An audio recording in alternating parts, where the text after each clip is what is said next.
Hey guys, your boy Mark back with another video. It was Money in the Bank 2025 PLE review. Show just got off the air. That was an awesome show, y'all. Loved every second of it. That was maybe that was one of the best Money in the Bank shows probably ever. First will be 2011, of course, then probably 2016. And maybe either this or 2012 for me. Not that I'm doing a whole ranking of every single one, but, you know. This is John Cena's first Money in the Bank pay-per-view match since 2016. That was against AJ Styles. That was 9 years ago, believe it or not. But anyway, love the show. I am so sorry that I didn't review Worlds Collide earlier today, y'all. It sounded like an awesome show, especially the main event between Chad Gable and I think Vikingo. I'm not familiar with most AAA wrestlers, I'm sorry, but I was dead asleep. I'd stayed up all night. I really needed a shower, so I'm very sorry I didn't review that, y'all. But I did say I would review Money in the Bank, and that's what I'm reviewing right now. Opening match was the women's Money in the Bank ladder match. I'll go on one of my other phones just to see whatever notes I wrote when I was chatting with my friend.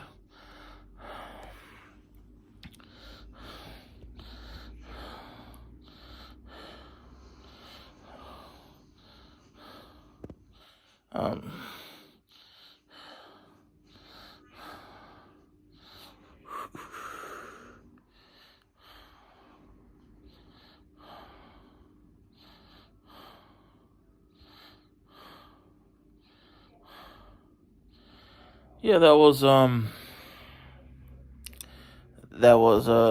really awesome women's Money in the Bank.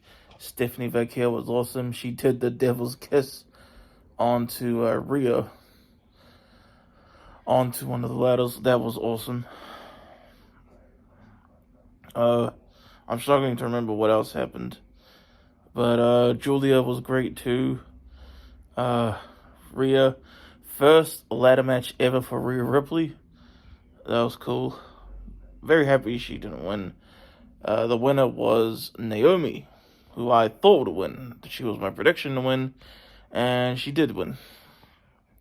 Great match. And yeah. Next up, we have a match made impromptu earlier today. What's his name?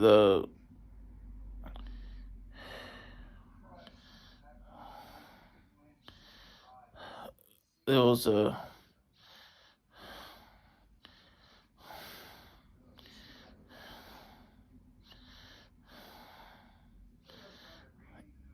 Octagon Jr., that's his name.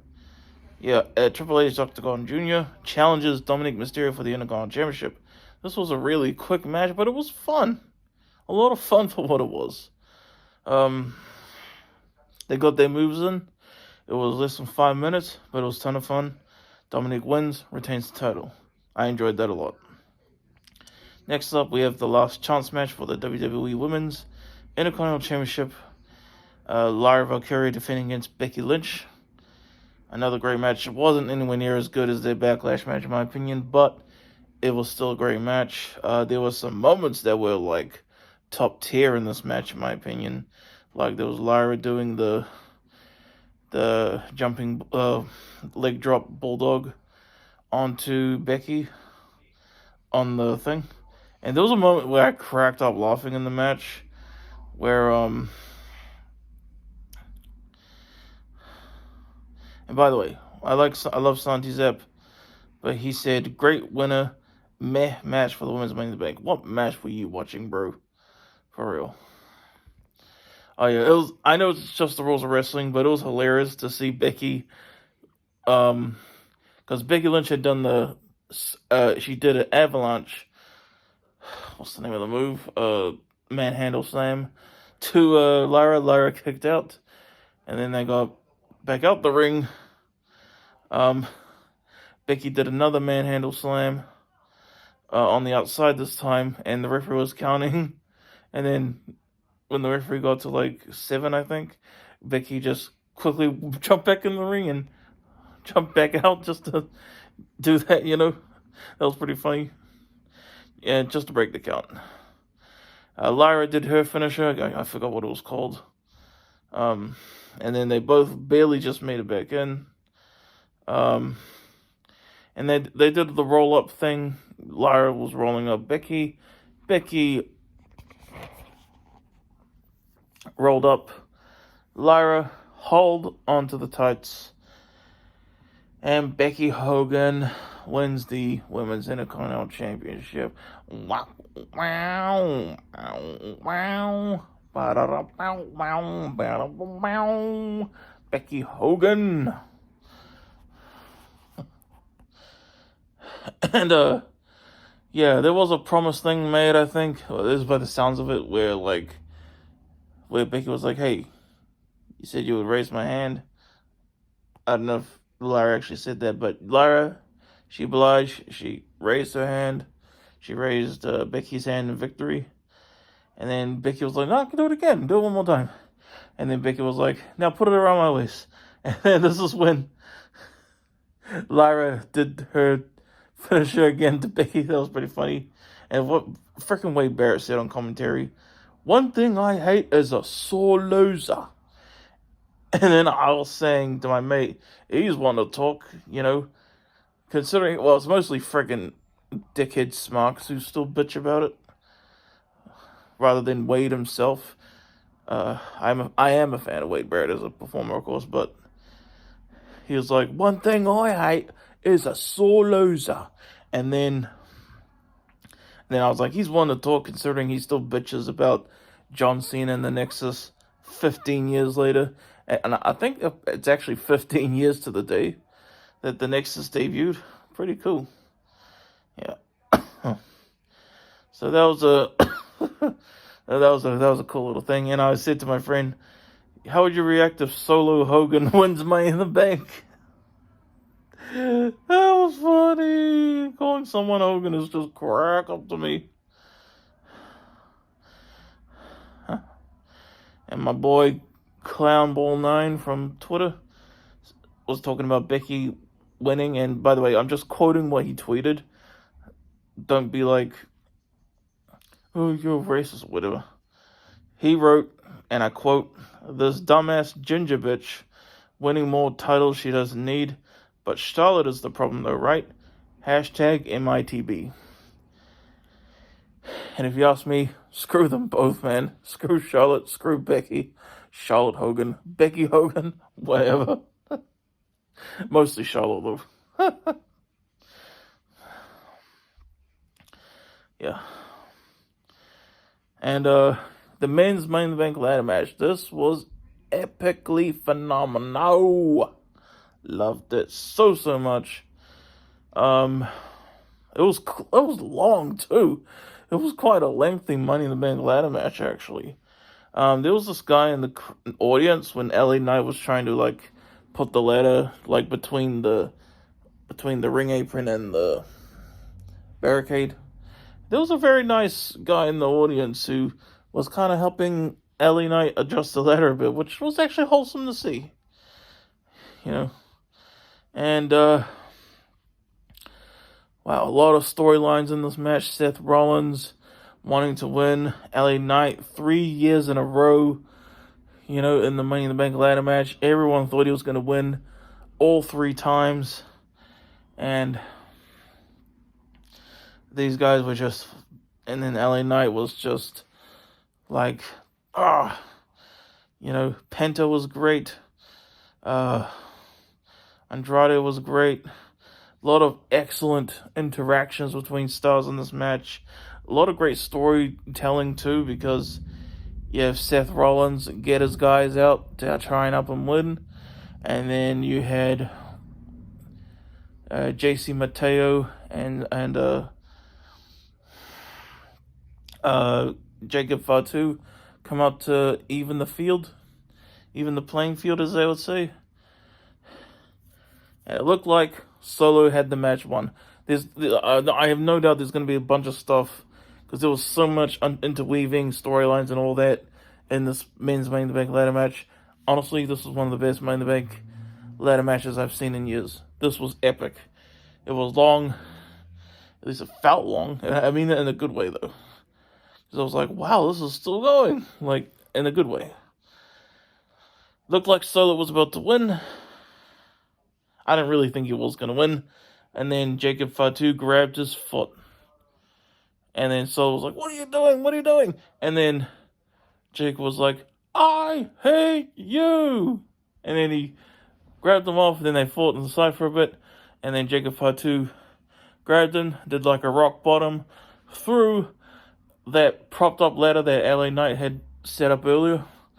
That was nice. Then it was down. It was pretty much down to, oh,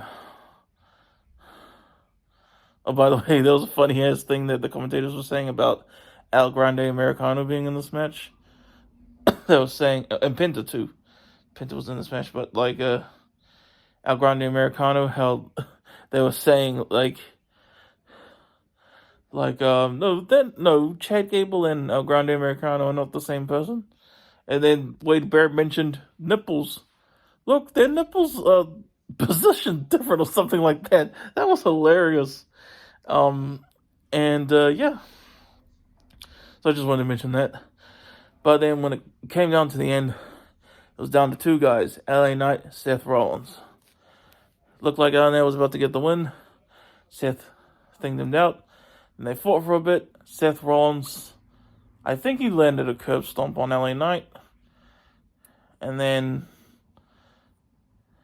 Seth Rollins climbs up the thing, unhooks the briefcase. Seth Rollins is a two-time Mr. Money in the Bank. Interesting.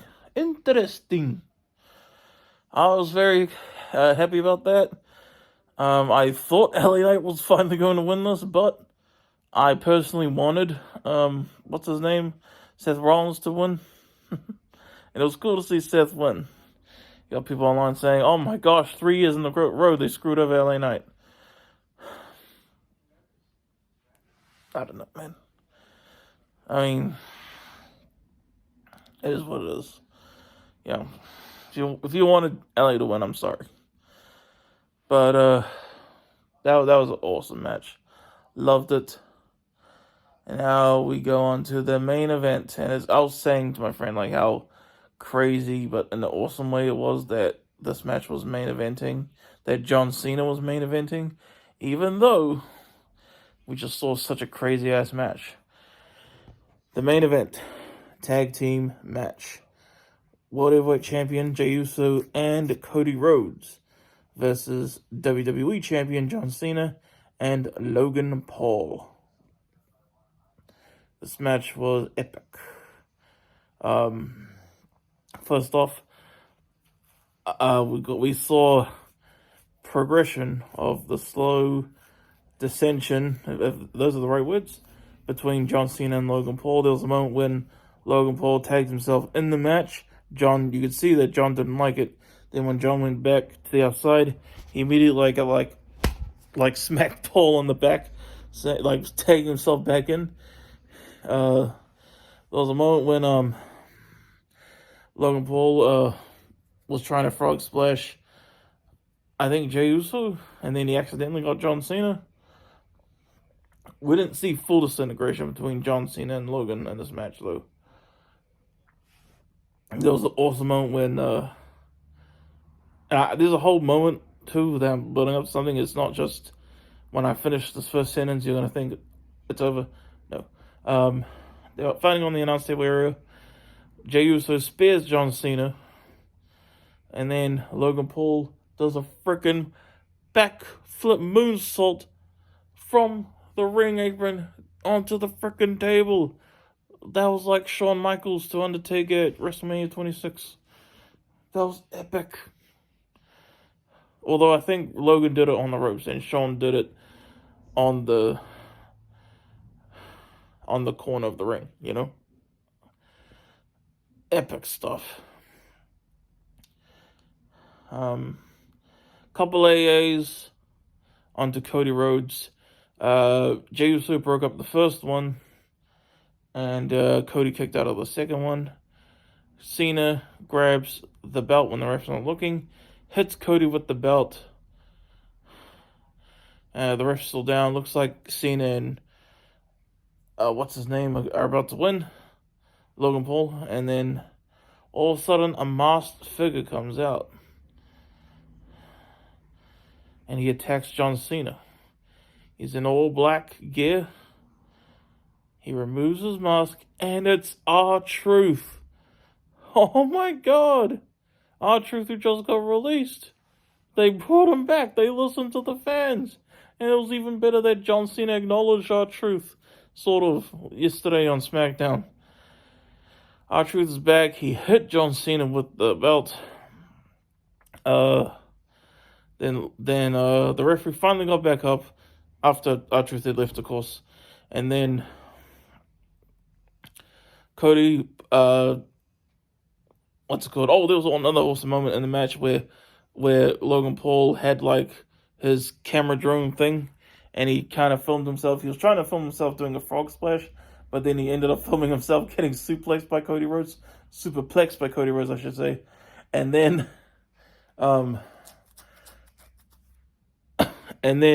immediately after, Jey Uso splashed on him, so that was cool to see.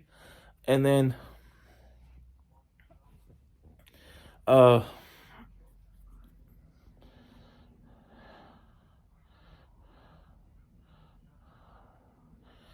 and then back to what we were saying. Cody and John Cena get back up. Referees back up. Cody Rhodes hits the crossroads on John Cena. 1, 2, 3. Cody Rhodes and Jey Uso win. Money in the Bank. Had a match. So yeah, that was an awesome main event. I loved every match tonight, honestly. And you know what? I made a tweet that actually gained a little bit of traction for, a little bit. It has like 5 likes and a couple retweets. I said, the year is 2014. Yes, this is a tweet. I was trying to remember, this was the one I was trying to refer to, right? Yeah, that was. The year is 2014. John Cena's WWE Champion. Seth Rollins is Mr. Money in the Bank. The year is 2025. John Cena's WWE Champion. Seth Rollins is Mr. Money in the Bank. That is true. Imagine time travel is coming back, and it's like, imagine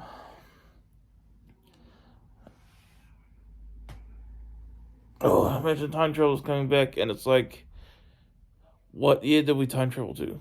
Let's ask that guy. Hey, who's WWE Champion? And who's Mr. Money in the Bank?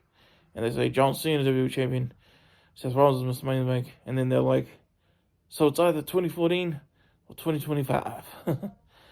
Anyway, that's going to be my review of Money in the Bank 2025, y'all. That was the first time in a long time, like maybe at least 8 years, that I was not really upset to see John Cena not win. Anyway, that's going to be my review. Hope you guys enjoyed. Peace out. Hope you enjoyed. Have a good one, y'all. And I'll see you later.